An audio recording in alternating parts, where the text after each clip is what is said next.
काजूच्या वाडीत ग्रामसंवर्धन सामाजिक संस्थेच्या वतीनं वनराई बंधारा लाखो लिटर जलसंचय आदिवासी बांधवांना होणार फायदा। पनवेल तालुक्यातील ग्रामसंवर्धन सामाजिक संस्थेच्या वतीनं रविवार दिनांक 1 डिसेंबर रोजी पेन तालुक्यातील ग्रुप ग्रामपंचायत बोरगाव हद्दीतील काजूच्या वाडी शेजारी असलेल्या नैसर्गिक नाल्यावर सुमारे 30 मीटर लांबीचा वनराई बंधारा बांधून लाखो लिटर पाणी अडवण्याचं कार्य केलंय। एकीकडे पिण्याच्या पाण्याचं दुर्भिक्ष असतानाही काजूच्या वाडीतील आदिवासी बांधव अतिशय मेहनत करून भाजीपाला लागवडीतून आपला उदरनिर्वाह चालवतात।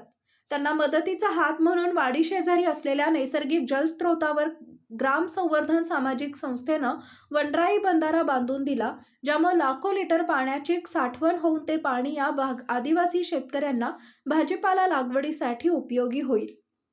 या उपक्रमात रॅलीस इंडिया ग्रामसंवर्धनचे संस्थापक अध्यक्ष सामाजिक कार्यकर्ते संतोष ठाकूर, राजू पाटील, मानसी पाटील, राजेश रसाळ आणि आदिवासी बांधवांनी आपले योगदान दिले।